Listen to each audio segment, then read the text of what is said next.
Hi എല്ലാവർക്കും നമസ്കാരം. എൻ്റെ പുതിയ വീഡിയോയിലോട്ട് സ്വാഗതം. ഇന്ന് എന്താ പറയുക, മേക്കപ്പൊന്നുമില്ല, കൂതറ ഡ്രസ്സും വീട്ടിലുണ്ട്. എന്താ പറയുക, കൂതറ നമ്മളൊരു ഉച്ചയ്ക്ക് 12:30ക്കാണ് വീഡിയോ എടുക്കുന്നത് കേട്ടോ. പിന്നെ ഒരാൾ സ്കൂളിൽ നിന്ന് 12:30 വന്നിട്ട് ഒരാൾ അവിടെ നിന്ന് തുണിയില്ലാണ്ട് ഇരിക്കുന്നുണ്ട്. അതാണ് ഞാൻ അങ്ങോട്ട് പോയത്. ഹസ്ബൻഡ് ജോലിക്ക് പോയി. പിന്നെ എല്ലാവരും ഊണൊക്കെ കഴിച്ചു. അവൻ കഴിച്ചിട്ടില്ല, അവനിങ്ങനെ കുറച്ച് കഴിക്കും കഴിക്കാതിരിക്കും അങ്ങനെയൊക്കെ അവിടെ ഇരിക്കുന്നുണ്ട്. എന്നാലും 3 അവൻ ട്യൂഷനും ഉണ്ടാക്കണം. അപ്പോഴത്തേനും 3 ഒരാൾ സ്കൂൾ വിട്ട് വരും. അപ്പോൾ അവന് 4 ട്യൂഷനും ഉണ്ടാക്കണം. അപ്പോഴത്തേനും ഇവൻ്റെ 5 ട്യൂഷൻ കഴിയും. അപ്പോൾ ഇവനെ വിളിച്ചുകൊണ്ടിരണം. അത് കഴിഞ്ഞിട്ട് 6 അവന് ട്യൂഷൻ കഴിയും. അങ്ങനെയാണ് ഇവിടുത്തെ ഒരു ഈവനിങ് ടൈം പോണത്. അപ്പം ഞാൻ വിചാരിച്ചു ഈവനിങ് ബ്ലോഗ്, അതായത് ഉച്ചയ്ക്ക് ശേഷം രാവിലത്തെ നടക്കുമോ, എന്താ പറയുക, വീഡിയോ എടുക്കുമോ നടക്കുമോ എന്നുള്ളത് എനിക്കൊരു ഉറപ്പില്ല. കാരണം 5 മണിക്ക് ഞാൻ എനിക്കെങ്കിലും 5 മണിക്ക് എനിക്ക് 7:10 എന്ന് പറയുമ്പോൾ ആരവിൻ്റെ വണ്ടി വരും. അതായത് എൻ്റെ മൂത്ത മോൻ്റെ വണ്ടി വരും. അപ്പോഴത്തേക്കും ഇവനെ കുളിപ്പിച്ച് റെഡിയാക്കി കഴിക്കാൻ എന്തെങ്കിലും കൊടുത്ത് കഴിക്കാൻ ഉണ്ടാക്കി സ്നാക്സും ലഞ്ച് ബോക്സും ഉണ്ടാക്കി കൊടുത്ത് വരുമ്പോഴത്തേനും ഈ ലഞ്ച് ബോക്സ് ഉണ്ടാക്കാനും സ്നാക്സ് ഉണ്ടാക്കാനല്ല പാട്, ഇവനെ എണീപ്പിച്ച് ഇവൻ്റെ യൂണിഫോം ഇട്ട് ആ ഒരു പരുവത്തിൽ സ്കൂളിൽ പോകുന്ന പരുവത്തിലാക്കണമെങ്കിൽ കുറച്ച് ടഫാണ്. കാരണം എന്ന് വെച്ചാൽ എല്ലാ കുട്ടികളെയും പോലെയല്ല, ഇവന് ഇച്ചിരി പിടിവാശി കൂടുതലാണ്. ഉടുപ്പൊക്കെ തരാം. ഇവിടെ വാ ഒന്ന് കാണിക്ക്. ഹായ് പറയുന്നത് ഫേസ് മാത്രം കാണിച്ചാൽ മതി, ബാക്കി ബോഡി കാണിക്കണ്ട. സാറിൽ അവിടെ പോയിരിക്കും. തട്ടിയാ ബാ, നമ്മുടെ അടുത്ത് ബാ. സാറില്ല അവിടെ തട്ടി. കുഴപ്പമില്ല സാറില്ല. ഫേസ് കാണിച്ചു, കുഴപ്പമില്ല. ലോലിപ്പോപ്പും ഫേസും ഇത് കുഴപ്പമില്ല. ഇതാണ് എൻ്റെ 2ാമത്തെ പുത്രൻ. പേര് പറയും, എന്താ പേര്? അതെ. ശരി, ചമ്മലൊക്കെയാണ്. എനിക്കും ഉണ്ടായിരുന്നു ആയത്. ഇനി എൻ്റെ മോൻ അവിടെ പോയിരിക്കാൻ ഒരു കാര്യം പറഞ്ഞിട്ട് വരെ, ഒരു മിനിറ്റ്. അപ്പം ഈ വീട് വച്ചിട്ട് 4 വർഷം കഴിഞ്ഞിട്ടുണ്ടാവും, 5ാമത്തെ വർഷമാണ്. ഇപ്പം ഈ വീട്ടിലൊരു പ്രത്യേകത ഉണ്ട്, കാണിച്ചു തരാവേ. വേറെ ഒന്നുമല്ല, എല്ലാ ലേഡീസിൻ്റെയും ഇഷ്ടപ്പെട്ട ഒരു സ്ഥലം എന്താണെന്ന് അറിയുമോ? കിച്ചൺ അങ്ങനെയായിരിക്കണം, കബോർഡ് ഇങ്ങനെയായിരിക്കണം. എന്താ പറയുക, ആ ഷെൽഫ് വേണം, ഈ ഷെൽഫ് വേണം എന്നൊക്കെ ഞാനും കുറേ ആഗ്രഹിച്ചിട്ട് പണിത കിച്ചണിൻ്റെ ഭാഗത്തിട്ടാണ്. ബാക്കിയുള്ളത് എനിക്ക് വലിയ കബോർഡിനെ കുറിച്ച് വലിയ ഐഡിയ ഒന്നും ഉണ്ടായിരുന്നില്ല. നമ്മൾ എനിക്ക് തോന്നുന്നു എമൗണ്ട് കൊടുത്തിട്ട് രജിസ്ട്രേഷൻ കഴിഞ്ഞതിന് ശേഷം നമ്മൾ ഈ വീട് കാണാൻ വരുമല്ലോ. ഞാനപ്പോൾ കൊച്ചിയിലായിരുന്നു. അപ്പോൾ കാണാൻ വരുമ്പോൾ ഇവർ രണ്ടാളും ചെറുതാട്ടാ. ഒരാൾ 1 വയസ്സും ഒരാൾ 2 വയസ്സും അത്രയൊക്കെ ഉണ്ടായിട്ടുള്ളൂ. അപ്പം നമ്മൾ ഈ ഇൻറ്റീരിയൽ ചെയ്യാൻ എനിക്ക് ഇഷ്ടമുള്ളത് സെലക്ട് ചെയ്യുന്നൊക്കെ പറഞ്ഞ് നമ്മൾ ഒരു 2-3 ദിവസമൊക്കെ വന്നിട്ട് ഈ പണിയെടുക്കുന്ന ആളെ നമുക്കൊക്കെ പരിചയപ്പെടുത്തും. പിന്നെ മലയാളി അല്ലാത്ത കാരണമുണ്ട്, നമുക്ക് ഭാഷ അറിയാത്ത കാരണമുണ്ട്, നമ്മൾ ഉണ്ടാകാതെ വരും. ഇവന് കുറേ വന്ന ഹിന്ദിക്കാരൻ നമുക്ക് അതിങ്ങനെ ഇതിങ്ങനെ എന്നൊക്കെ കാണിച്ചിരുന്നപ്പോൾ ഞാൻ വിചാരിച്ചു ഇവിടെ ഭയങ്കര നല്ല പണി അറിയണമാവും.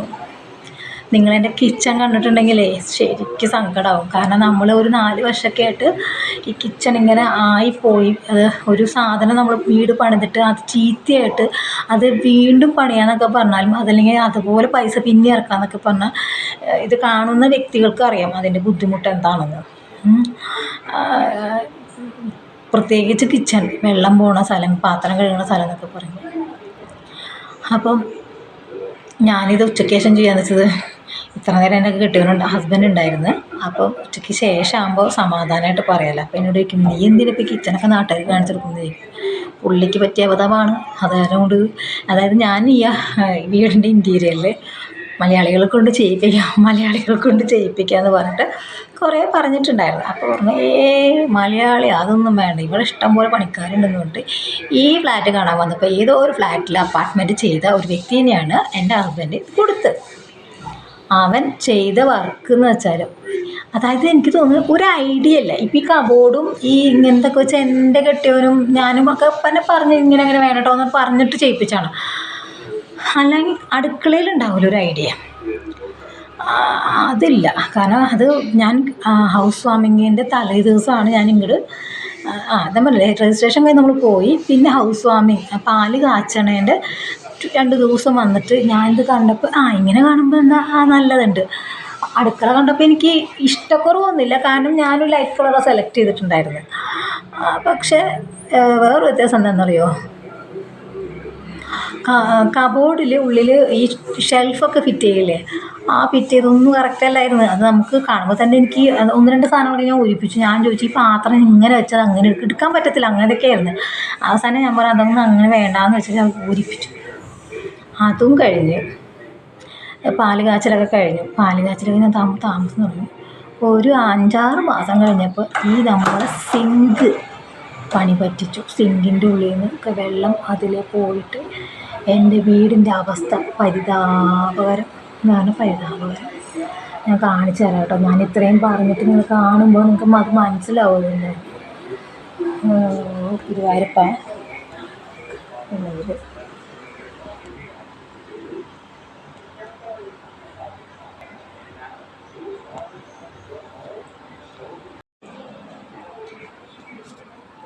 നമുക്ക് എൻ്റെ കിച്ചൺ ക്ലീൻ ചെയ്തിട്ടില്ല. ഈ കബോർഡ് കണ്ടോ നിങ്ങൾ, ഇതിൻ്റെ കബോർഡൊക്കെ പോകുന്നു കണ്ടോ, പോകുന്നു. ഈ ഡോറ് തുറന്നാൽ ഈ ഡോറ് തുറക്കാൻ പറ്റില്ല. ഈ ഡോറ് തുറന്നാൽ ഈ ഡോറിൻ്റെ ക്ലിപ്പുണ്ടല്ലോ, ക്ലിപ്പ് ഇങ്ങനെ പൊട്ടിപ്പോകുന്നത്, അങ്ങനെ ചെരിഞ്ഞിരിക്കണം. അത് കാരണം ഞാനിപ്പോൾ ഒരു സ്റ്റാൻഡ് പഴയ ഞാൻ കൊച്ചിയിൽ ഉപയോഗിച്ചിരുന്ന സ്റ്റാൻഡ് കളഞ്ഞില്ല, ഭാഗ്യത്തിന് ഈ റാക്കിൻ്റെ മുകളിൽ വെച്ചിട്ടുണ്ടായിരുന്നു. അപ്പോൾ അതിൽ വെച്ചേക്കാണ് കേട്ടോ. പിന്നെ ഇത് എനിക്ക് ഇങ്ങോട്ട് എടുക്കാൻ പറ്റത്തില്ല, അവിടെ സ്റ്റക്കായി നിൽക്കുക. പിന്നെ കുറേ ഇതിൻ്റെ ഉള്ളൊക്കെ ചീത്തി വെച്ചിട്ടുണ്ട് കേട്ടോ. ഞാനൊരുവിധം ഇതൊക്കെ ഒട്ടിച്ചിട്ടുണ്ട്. പക്ഷേ ഈ എന്താ പറയുക, ഇവിടെ നിന്ന് വെള്ളം പോയിട്ട് എൻ്റെ കബോർഡൊക്കെ നോക്കി കണ്ടോ, ആലോചിച്ച് കാണുന്ന ഒരു സങ്കടം വരുമോ ഇല്ലയോ. എന്തുമാത്രം വിഷമമുണ്ടെന്നറിയോ. ഇങ്ങനെ അടുക്കളയിൽ പണിയെടുക്കണവർക്കറിയാം അതിന് ബുദ്ധിമുട്ടെന്താണ്. ഡോറൊക്കെ പൊളിഞ്ഞു പോകുന്നു. പിന്നെ കുട്ടികളെ കാലം വേണ്ടാന്ന് വെച്ചിട്ട് ഞാനത് ഊരി വെച്ചു. പിന്നെ ഇവിടെ വാഷിംഗ് മെഷീൻ വെച്ചിട്ടുണ്ട്. ഇവിടെ ഒരു സ്റ്റാൻഡ് ആമസോണിൽ നിന്ന് പണ്ടങ്ങ് വാങ്ങിച്ച സാധനമാണ്. അത് അതിന് കുറച്ച് സാധനങ്ങളൊക്കെ വെച്ചിട്ടുണ്ട്, അത്ര തന്നെ. പിന്നെ ഇവിടെ ചൂല് വെക്കാനൊക്കെ വെച്ചതാണ്. അപ്പോൾ സഞ്ചി കൊളുത്തിട്ടെന്ന് അറിയും എന്നാണ് പറയുക. പിന്നെ ഇവിടെ തുണി അലക്കിയിടാൻ 2 പോർഷൻ വെച്ചിട്ട് ശരിയാക്കിയിട്ടുണ്ട് കേട്ടോ. ഈ ബാൽക്കണിയും ചെയ്തിട്ടുണ്ട്, ആ ബാൽക്കണിയിലും ചെയ്തിട്ടുണ്ട്. ഇവിടെ മിക്സി സാധനങ്ങൾ, ഇവിടെ മിക്സി കുത്തി വയ്ക്കാനും, ഇത് അരി സാധനങ്ങളൊക്കെ വയ്ക്കാനുള്ള ഒരു കബോർഡ്. പിന്നെ ഇത് എൻ്റെ ചെടി വയ്ക്കാനുള്ള ഒരു കബോർഡ്. ഇതിവിടെ നമ്മൾ എന്താ പറയുക, കുറച്ച് ചെടി വെച്ചിട്ടുണ്ട്. ഇത് നമ്മൾ കഴിഞ്ഞ പ്രാവശ്യം ഈ മാർച്ചിൽ നമ്മൾ വെക്കേഷന് നാട്ടിൽ പോയപ്പോൾ വാങ്ങിച്ചു കൊടുന്ന് വെച്ച എന്താണ്, ഇതിനൊരു സാധനമൊക്കെ വരുന്നുണ്ടല്ലോ, എന്താ മിറാക്കിൾ ഫ്രൂട്ട്. ഞാനത് ഇന്ന് കായ ഉണ്ടാവും നാളെ കായ ഉണ്ടാവും എന്ന് വെച്ചിട്ടിരിക്കുകയാണ്. പക്ഷെ നമ്മൾ പൂവിടണമൊക്കെ ഉണ്ട്. പക്ഷേ പൂവ് ഇങ്ങോട്ട് വലുതാവണില്ല എന്ന് മാത്രം. അതെന്താ അതിൻ്റെ കുഴപ്പമൊന്നും എനിക്കറിയില്ല എന്തായാലും. പിന്നെ ഈ ചെടീനെക്കുറിച്ച് ഇപ്പോൾ ഇതുമൊക്കെ കണ്ടില്ലേ ഒരു പൂപ്പൽ, വെള്ള പൂപ്പൽ, അതുപോലെ ഈ പൂപ്പൽ ഇതുമ്പോഴും വന്നിട്ടുണ്ട്. അത് ഈ മഞ്ഞാകുമ്പോൾ വരണതാണെന്നറിയില്ല. അങ്ങനെ ഇതിൻ്റെ നമ്മൾ വെള്ളം തിളപ്പിക്കില്ലേ, ആ വയലറ്റ് കളറും ഉണ്ട്, എനിക്ക് വൈറ്റ് കളറും ഉണ്ട് കേട്ടോ. അങ്ങനെയാണ്. അങ്ങനെ എൻ്റെ കബോർഡിൻ്റെ അവസ്ഥ. ഞാൻ ക്ലീൻ ആക്കിയിട്ടില്ല, ഉച്ചക്കത്തെ പണി കഴിഞ്ഞിട്ട് ഒന്നും ചെയ്തിട്ടില്ല, ക്ലീൻ ആക്കണം. പക്ഷെ ഞാനിങ്ങനെ നോക്കിയപ്പോൾ ഇങ്ങനെയൊക്കെയാണ് എൻ്റെ വീടിൻ്റെ അവസ്ഥ. പിന്നെ ഇവിടെയെന്ന് പറയുമ്പോൾ ഇതൊരു ബാൽക്കണിയാണ്. ഇവിടെ ഉണ്ട് കേട്ടോ നമ്മൾ ഇങ്ങനെ എന്താ പറയുക, തുണി അലക്കിയിടാനുള്ള സംവിധാനം. അതൊക്കെ ആ സെക്ഷനൊക്കെ കുട്ടികളുടെ കളിക്കുന്ന സാധനങ്ങളാണ്. ഈ സെക്ഷനും കുട്ടികളെ കളിക്കുന്ന സാധനങ്ങളാണ്.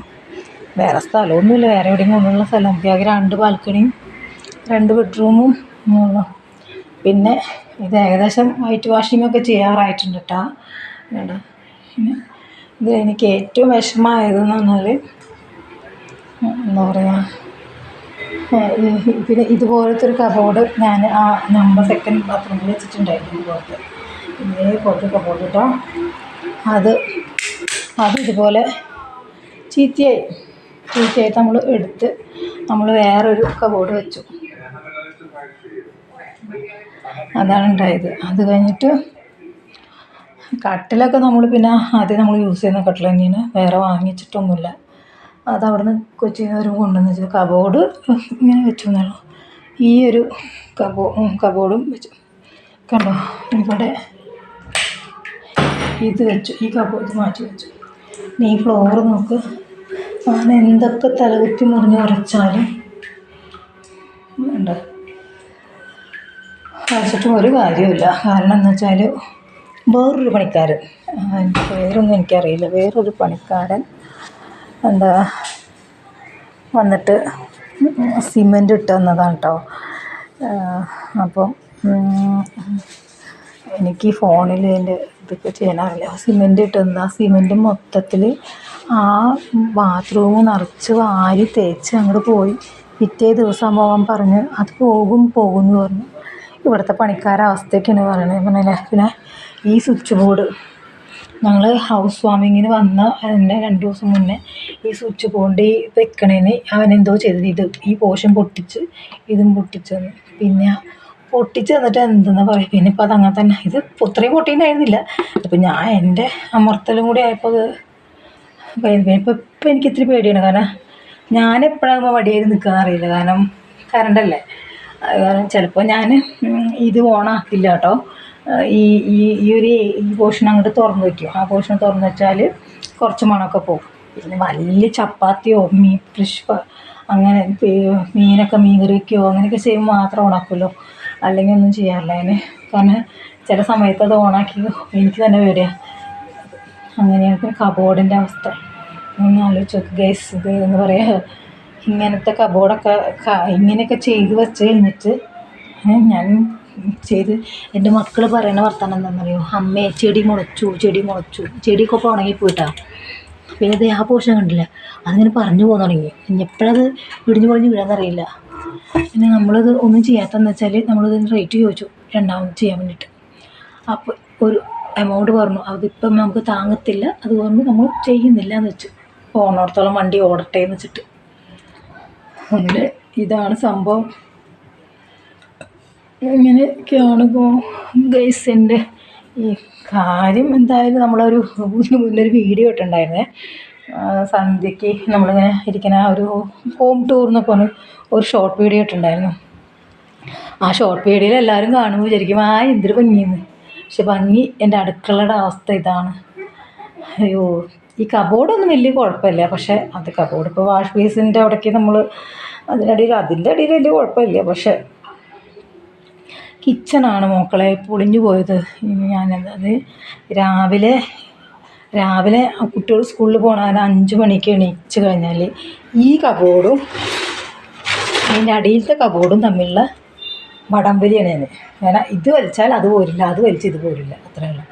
അപ്പോൾ രാവിലെ ചില നേരത്ത് നമുക്ക് ദേഷ്യം വരും. കാരണം ഇത് വലിച്ചാൽ അത് വലിച്ചാലും പോരില്ല. പിന്നെ ഒരാൾ ഫസ്റ്റത്തെ കബോർഡ് പൊന്തിച്ച് പിടിച്ചാലും താഴത്തെ കബോർഡ് ഇങ്ങോട്ട് പുറത്തേക്കാവും. അത് ഫുള്ളായിട്ട് പോകുന്ന വെച്ചപ്പോൾ അത് കയ്യിൽ നിന്നിട്ട് പോരുകയും ചെയ്യും. പിന്നെ അത് പോന്നു കഴിഞ്ഞാൽ ഇവിടെ വെക്കുക. ഇപ്പോൾ ഈ ഡോറ് പൊളിഞ്ഞ് തന്നെ ഞാൻ ഈ വാഷിംഗ് മെഷീൻ്റെ ഇടുക്കിലാണ് വെച്ചേക്കണത്. ഇവിടെയാണ് വെച്ച് ഇതിൻ്റെ ഇടയിൽ വെച്ചൊക്കെ കണ്ട അപ്പോൾ ഇരിക്കാനുണ്ട. അതെന്താണെന്ന് വെച്ചാൽ ഈ കുട്ടികൾ എടുത്ത് കാലും വിടണ്ടെന്ന് വെച്ചിട്ട് വെച്ചേക്കണതാണ്. അപ്പം ഗൈസ് ഇതൊക്കെയാണ് എൻ്റെ വിശേഷങ്ങൾ. ഇന്ന് ഒരു പണി നടന്നിട്ടില്ല. 3 മണിയാവാറായി. അത് ഞാൻ ഉടുപ്പൊക്കെ ഇടിച്ചിട്ട് എന്താ പറയുക, ഉടുപ്പിട്ട് അവനെ ട്യൂഷന് 3 മണിക്ക് ഉണ്ടാക്കി കഴിഞ്ഞാൽ 5 മിനിറ്റ് അവിടെ താഴെ നിന്ന് കഴിഞ്ഞാൽ അടുത്ത ആൾ സ്കൂൾ വിട്ടിട്ട് വരും. അടുത്ത ആൾക്ക് ഭക്ഷണം കൊടുത്തിട്ട് സ്കൂൾ കൊണ്ടാക്കി കഴിഞ്ഞാൽ അടുത്ത ട്യൂഷന് കൊണ്ടാക്കാൻ സമയം. അപ്പോൾ അത് കഴിഞ്ഞിട്ട് ബാക്കി വിശേഷം കാണാം. അപ്പോൾ നമ്മൾ ഉച്ചക്കത്തെ വീഡിയോ എടുത്തതിന് ബാക്കിയാണ് കേട്ടോ അത്. നമ്മൾ മേലുകളിലൊക്കെ വന്ന് ട്യൂഷൻ കഴിഞ്ഞ് വന്ന് വിളക്കെത്തിക്കൽ കഴിഞ്ഞു. വിളക്കെത്തിക്കൽ കഴിഞ്ഞ് ട്യൂഷന് ഒരാൾ പോയില്ല. എന്നിട്ടിപ്പോൾ 2-3 അടി കിട്ടി ബെൽറ്റ് കൊണ്ട് കിട്ടിയത്.